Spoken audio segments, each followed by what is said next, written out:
हाय, मेरा नाम अमा है। स्कूल में हर कोई मेरा मजाक उड़ाता था क्योंकि मैं एक अनअट्रैक्टिव नर्ड थी। मैं हमेशा इस बारे में सोचती थी, लेकिन मुझे ये नहीं पता था कि मैं इसे कैसे बदलूं। एक दिन मेरे पेरेंट्स ने मुझे एक कूल न्यूज़ सुनाई। हम हॉलिडेज के लिए थाईलैंड जा रहे थे। It made me so happy. मैंने सोचा कि कम से कम कुछ हफ्तों के लिए तो मुझे अपने क्लासमेट्स का सामना बिल्कुल नहीं करना पड़ेगा। उनसे मैं थक चुकी थी और जल्दी ही वो दिन आ गया जब हम एयरपोर्ट के लिए निकल पड़े। मैं इस हॉलिडे पर खूब एंजॉय करना चाहती थी, लेकिन मुझे नहीं पता था कि आगे क्या होने वाला है। मेरे पेरेंट्स मुझे बताना भूल गए कि हम अकेले नहीं हैं। मेरी मॉम के फ्रेंड्स एयरपोर्ट पर उनका इंतजार कर रहे थे। अमा, तुम कितनी बड़ी हो गई हो, चिंता मत करो, तुम इस ट्रिप में जरा भी बोर नहीं होगी। ज़ेन भी हमारे साथ आ रहा है। मैंने मुड़कर देखा तो मेरे होश उड़ गए। Zane Reid was coming towards us. School के सारे लड़के उसे रिस्पेक्ट करते थे और सारी लड़कियां उसे पसंद करती थी। वो टैटू स्केचेस बनाता था और रेगुलरली जिम भी जाता था। No wonder everyone was attracted to him, everyone except me।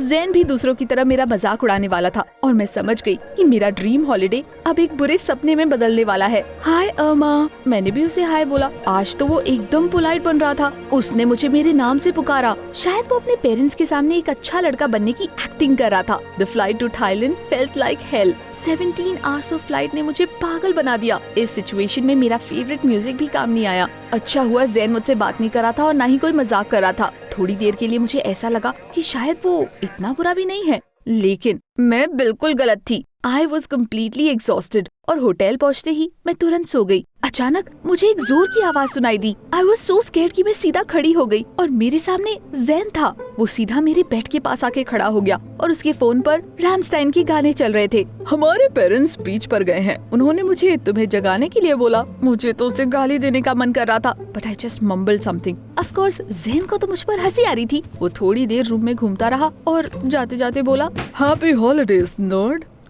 मुझे खुशी थी कि वो चला गया। मैंने अकेले ब्रेकफास्ट किया जैसे कि मुझे पसंद था। मॉम हमेशा मेरी डाइट पर नजर रखती थी, इसलिए शायद ही कभी मुझे मेरे मनपसंद का खाना मिल पाता था। But now I could just eat whatever I wanted. मैंने अलग अलग केक्स का ट्रे ऑर्डर किया और एक खिड़की के पास वाले टेबल पर बैठ गई। वहाँ से बीच साफ नजर आ रहा था और मैंने देखा कि ज़ेन कुछ लड़कों के साथ मजे से बातें कर रहा है। ब्रेकफास्ट के बाद मैं बीच पर चली गई। वहाँ पर बहुत सारे फ्री सनबेड्स थे। मैंने सबसे दूर वाली चुनी so that Zen and my parents couldn't notice me। धूप का मजा लेते हुए मैं लोगों को सर्फिंग करते हुए देख रही थी। मैं चाहती थी कि ज़ेन अपने बोर्ड से गिर जाए, लेकिन ऐसा लग रहा था जैसे कि वो तो इसी के लिए बना है। अगले कुछ दिनों तक मैं ज़ेन को अवॉइड करके अकेले ही एंजॉय करती रही, लेकिन एक दिन मैंने सर्फिंग करने का फैसला किया।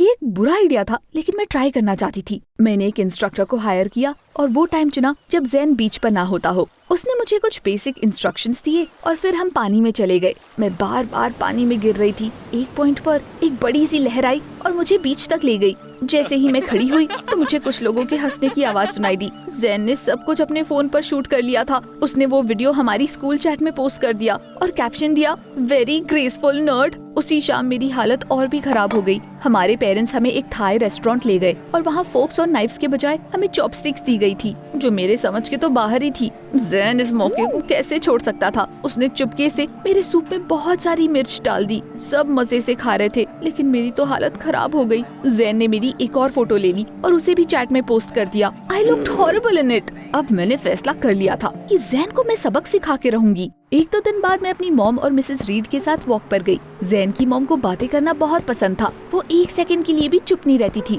मुझे वो काफी अच्छी लगी और मुझे एक खास बात पता चली। उन्होंने मुझे बताया कि ज़ेन को एक बार जेलीफिश ने काट लिया था और तब से वो उनसे बहुत डरता है। मैंने तुरंत एक प्लान बनाया। मैंने गूगल पर देखा कि कौन सी जेलीफिश डेंजरस नहीं होती और अगले ही दिन मैंने उस जेलीफिश को ढूंढ लिया। ज़ेन अपने सनबेड पर आराम से सोया हुआ था। That was my chance। मैं चुपके से उसके पास गई, एक जेलीफिश उसके ऊपर रख दी और साइड में खड़ी हो गई। जब ज़ेन जागा तो इतनी जोर से चिल्लाया कि पूरे बीच पर उसकी आवाज सुनाई दी। ज़ेन चिल्लाते हुए अपने पैरों पर खड़ा हो गया और जेलीफिश को हटाने के लिए पागलों की तरह नाचने लगा। पूरा बीच उसे देखकर हंस रहा था। मैंने सब कुछ अपने फोन पर शूट कर लिया और ज़ेन को अपना फोन दिखाया। He was furious। वो मेरे पास आया और मुझसे वो वीडियो डिलीट करने के लिए बोलता रहा। Why should I? मैं तो इसे ग्रुप चैट पर डालूंगी ताकि सारा स्कूल तुम पर हंस सके। अच्छा, तुम्हें क्या चाहिए? तभी मेरे दिमाग में एक प्लान आया। तुम्हें प्रिटेंड करना होगा कि तुम्हें मुझसे प्यार है और तुम्हें अच्छी एक्टिंग करनी होगी। वो काफी शॉक था। टू बी ऑनेस्ट, मुझे भी यकीन नहीं हो रहा था कि मैंने कुछ ऐसा बोल दिया। लेकिन मुझे लगा कि अगर स्कूल का सबसे कूलेस्ट गाय मेरे प्यार में पड़ जाए तो शायद सारे लोग मेरा मजाक उड़ाना बंद कर देंगे। Are you crazy? Excuse me, तुम्हें सिर्फ प्रिटेंड करना है। हम 1-2 डेट्स पर जाएंगे और फिर मैं तुम्हें डंप कर दूंगी, या फिर अगर तुम चाहो तो मैं ये वीडियो स्कूल चैट पर पोस्ट कर सकती हूँ। It's your choice. मुझे लगा कि वो मना कर देगा, but to my surprise he agreed to my terms. मुझे थोड़ा डाउट था कि क्या वो सच में ऐसा करेगा, but Zain kept his word. Holidays के बाद जब मैं पहली बार स्कूल आई तो ज़ैन पोर्च पर खड़ा हुआ था। वो अपने दोस्तों के साथ बातें कर रहा था। जैसे ही उसने मुझे देखा वो तुरंत मेरे पास आया, मेरी बैकपैक ली और कहा कि क्लास तक वो मुझे छोड़ने आएगा। हमारी पहली क्लास शुरू होने ही वाली थी। उसने मेरे पार्टनर की चीजें हटाई और मेरे बगल में बैठ गया। सब लोग हमारी ही तरफ देख रहे थे। मैं इतनी एक्साइटेड थी कि टीचर की तरफ मेरा ध्यान ही नहीं था, और जब उन्होंने मुझसे एक इजी क्वेश्चन पूछा I just couldn't answer it.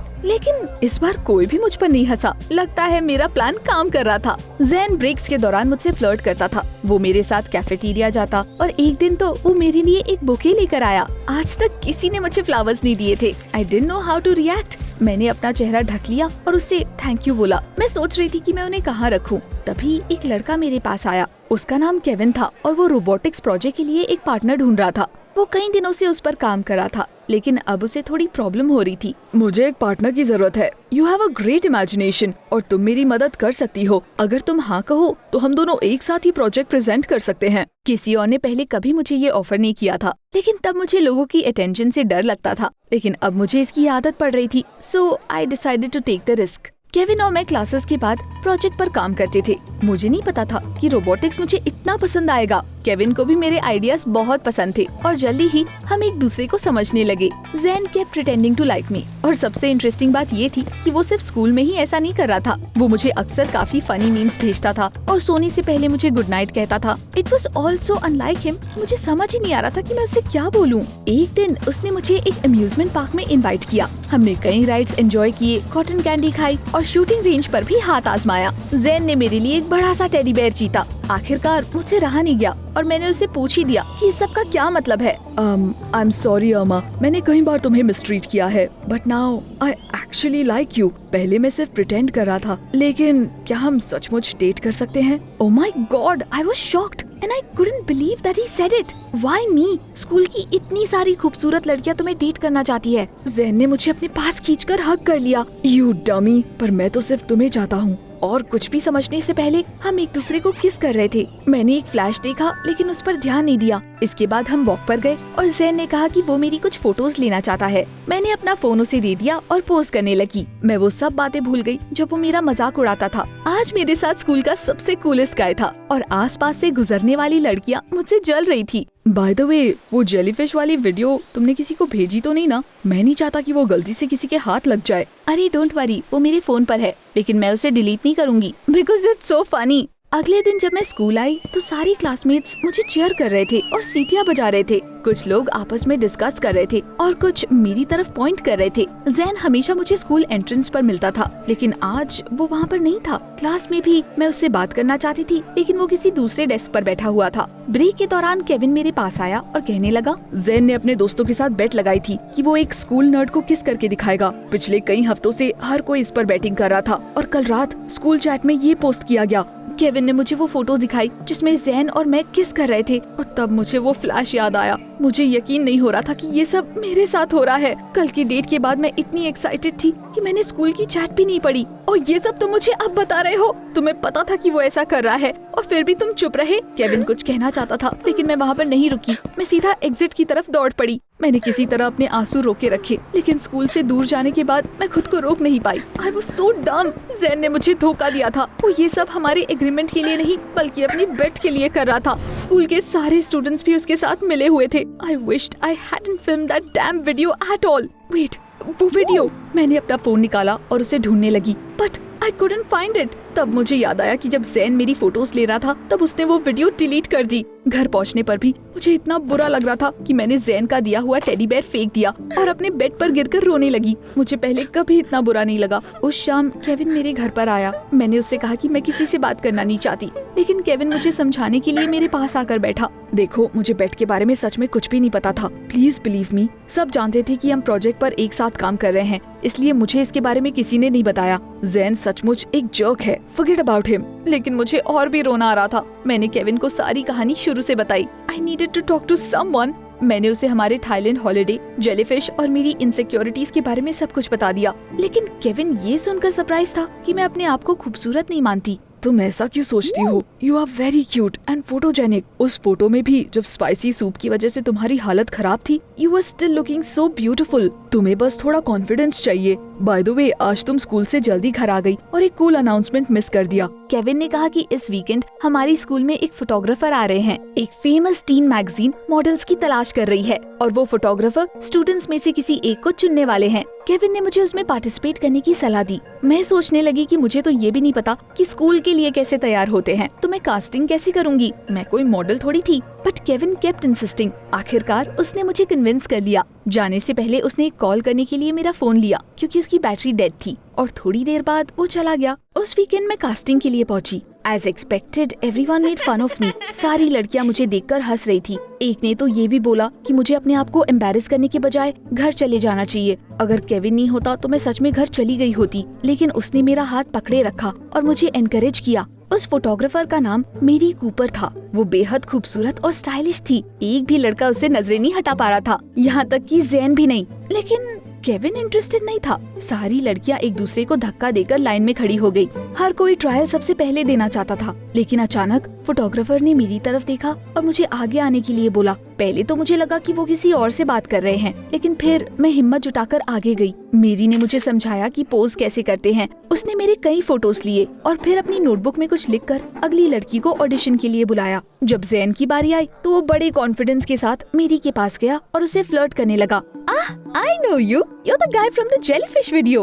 What? Photographer को इस बारे में कैसे पता था? ज़ेन के चेहरे का रंग उड़ गया, लेकिन मैरी को इस बात की कोई परवाह नहीं थी। उसने सभी को उस वीडियो की लिंक दी। मैं ये समझ नहीं पा रही थी कि आखिर ये वीडियो YouTube पर किसने अपलोड किया। वो वीडियो मेरे फोन से डिलीट हो चुका था और मैंने तो उसे किसी को भी नहीं भेजा था। ज़ेन का वीडियो काफी वायरल हो चुका था और अब वो और भी फेमस हो गया था। हालांकि इस तरह की फेम शायद वो बिल्कुल भी नहीं चाहता था। अब वो एक कूल गाय नहीं बल्कि एक मजाक बन गया था। कुछ दिनों बाद मुझे उस मैगजीन ने एक फोटोशूट के लिए इनवाइट किया। मुझे लगा कि उनसे कोई गलती हो गई है। हालांकि जब मैं स्टूडियो पहुंची तब सारे लोग मेरा इंतजार कर रहे थे। जल्दी ही स्टाइलिस्ट ने मुझे घेर लिया और 1-2 घंटे बाद मैं खुद को पहचान ही नहीं पाई। उन्होंने मेरे बालों को स्टाइल किया, मेरा मेकअप किया और मुझे खूबसूरत कपड़े पहनाए। जिंदगी में पहली बार I felt really beautiful. Shoot के बाद जब मैंने अपनी फोटोज देखी तब मुझे रियलाइज हुआ कि केविन सच कह रहा था। I was so photogenic, but the surprises didn't end there. Photoshoot के बाद मुझे केविन के घर जाना था। मैं वहीं से उसके घर गई और वो मुझे देखकर काफी इम्प्रेस था। केविन की मॉम ने हमारे लिए कुकीज बनाए और हम चाय पीते पीते बात कर रहे थे। थोड़ी देर बाद अचानक दरवाजा खुला और सामने मेरी कूपर खड़ी हुई थी। मैं कुछ समझ नहीं पा रही थी, आखिर वो यहाँ क्या कर रही थी। वेल अमा, तुम मेरी कजन से पहले भी मिल चुकी हो। What? Mary Cooper and Kevin are related? गुस्सा मत होना, केविन ने मुझे तुम्हारे साथ हुई सारी बात बताई। उसने मुझसे ज़ेन को सबक सिखाने और तुम्हें कॉन्फिडेंट बनाने के लिए बोला, लेकिन मैंने इस वजह से तुम्हें फोटोशूट पर नहीं बुलाया। तुम सच में बहुत प्रिटी हो। मेरे पास बिल्कुल भी शब्द नहीं थे। थोड़ी देर बाद मैंने उस डिलीटेड वीडियो के बारे में पूछा। तुम्हें याद है जब मैं तुम्हारे घर आया था, मैंने एक फोन कॉल के लिए तुम्हारा फोन लिया था। मुझे टेक्नोलॉजी की अच्छी नॉलेज है और मेरे लिए डिलीटेड वीडियो रिस्टोर करना कोई बड़ी बात नहीं थी। मैं इतना खुश हुई कि मैंने केविन और मेरी को हग कर लिया। जल्दी ही मैगजीन के कवर पर मेरा फोटो था और हमारा प्रोजेक्ट भी इतना सक्सेसफुल रहा कि हमें दूसरे स्टेट्स में भी उसे प्रेजेंट करने के लिए बोला गया। अब मैंने खुद से प्यार करना सीख लिया है and nobody at school laughs at me. आपके दोस्तों के साथ आपका रिलेशनशिप कैसा है? हमें कमेंट्स में जरूर बताएं। शायद आपकी स्टोरी किसी और में बदलाव ला सके।